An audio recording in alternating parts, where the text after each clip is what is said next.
नमस्कार मैत्रिणींनो, तुम्ही अनेकदा यूट्यूबवर लोकांचे डेली रुटीन ब्लॉग्स पाहिले असाल, ज्यावर लाखो करोडो व्ह्यूज असतात. हे बघून तुमच्याही मनात विचार आला असेल की मी सुद्धा माझं काही डेली रुटीन शेअर करू शकते का, किंवा माझ्या साध्या आयुष्याची मी लोकांना असं काही दाखवू शकते का, जेणेकरून ते माझे व्हिडिओ बघतील. जर तुम्हालाही स्वतःचा डेली रुटीन ब्लॉग सुरू करायचा आहे, पण काय दाखवायचं हे समजत नसेल, तर आजचा हा व्हिडिओ तुमच्यासाठी आहे. आज मी तुम्हाला डेली रुटीन ब्लॉग शूट करण्याचे 5 सोपे नियम आणि 10 गोष्टी सांगणार आहे, ज्या तुम्ही तुमच्या ब्लॉगमध्ये दाखवू शकता.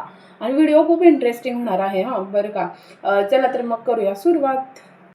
सगळ्यात आधी आपण पाहूया की शॉर्ट शूट कसा करायचा. बऱ्याच लोकांना वाटतं की यासाठी खूप महागड्या कॅमेऱ्याची गरज आहे, पण तसं काही नाही आहे. तुम्ही तुमच्या मोबाईलवरती सुद्धा करू शकताय शूटिंग. तर पहिली टिप मी तुम्हाला सांगते की फोन नेहमी आडवा पकडायचा. जर तुम्ही यूट्यूबसाठी लॉंग व्हिडिओ बनवत असाल तर फोन कधीही उभा पकडू नका. फोन नेहमी आडवा 16:9 या रेशोमध्ये पकडून शूट करायचं.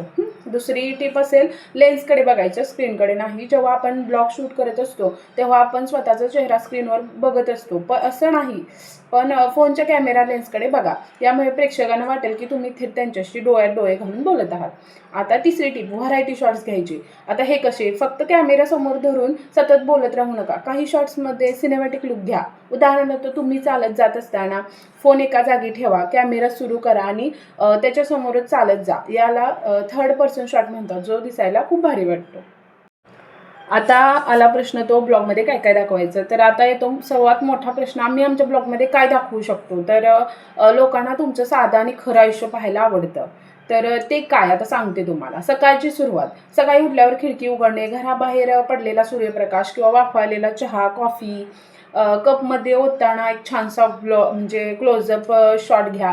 त्यानंतर दुसरी गोष्ट म्हणजे काय, तुमची आवडती कामे, म्हणजे जसं की तुम्ही स्वयंपाक करत असाल, अभ्यास करत असाल, ऑफिसमध्ये काम करत असाल किंवा शेतात जात असाल, ते काम करतानाचे छोटे छोटे शॉट्स घ्यायचे.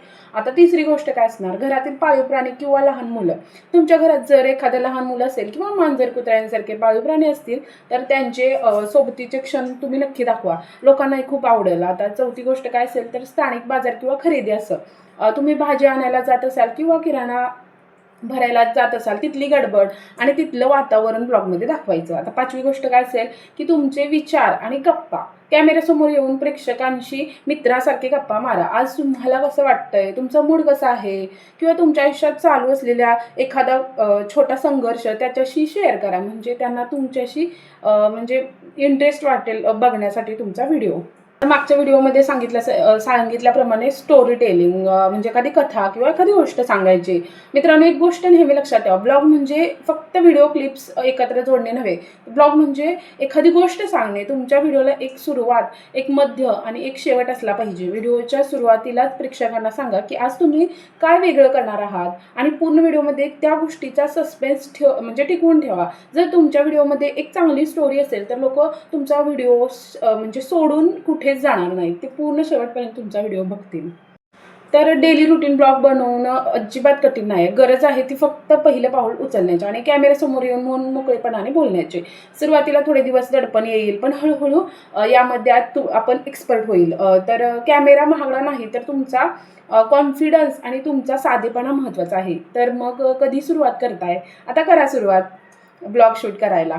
तर माझा हा छोटासा व्हिडिओ तुम्हाला कसा वाटला मला कमेंटमध्ये नक्की सांगा, आणि आवडला चॅनेल लाईक सबस्क्राईब करायला विसरू नका. धन्यवाद.